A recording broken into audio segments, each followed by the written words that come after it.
নীল সমুদ্রের বুকে ধেয়ে আসছে এক অদ্ভুত দানব, যার খিদে কোনো মাছ বা সামুদ্রিক প্রাণীর উপর নয়। তার নজর কেবল মানুষের ফেলে দেওয়া প্লাস্টিকের উপর।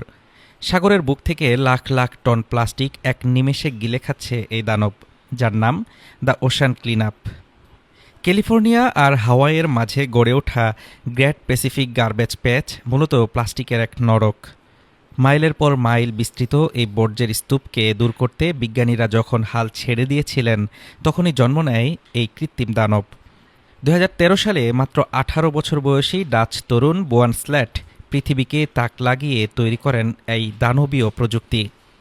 কিন্তু কিভাবে কাজ করে দ্য ওশান ক্লিনআপ?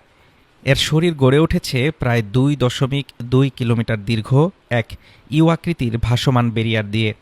দুটি শক্তিশালী জাহাজ যখন এই বিশালাকার ফাঁদটিকে সমুদ্রের বুক জুড়ে টেনে নিয়ে যায়, তখন সাগরের স্রোত আর বাতাসকে কাজে লাগিয়ে এটি চারপাশের সব প্লাস্টিককে এক জায়গায় জড়ো করতে থাকে। পানির নিচে থাকা এর বিশেষ পর্দা কোনো জাল নয়, তাই মাছ বা অন্য কোনো সামুদ্রিক জীব এর পেটে ঢোকে না। তারা অনায়াসে নিচ দিয়ে পালিয়ে যায়, কিন্তু রক্ষা পায় না ছোট বড় কোনো প্লাস্টিক।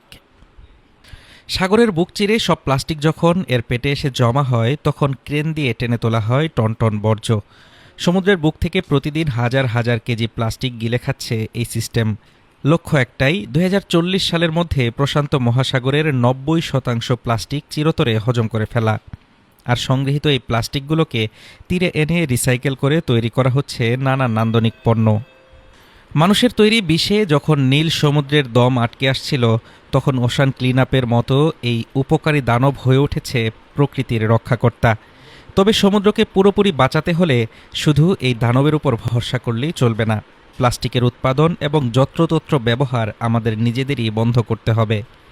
প্রকৃতিকে আমরা যা দেব, প্রকৃতি কিন্তু তাই ফিরিয়ে দেয়।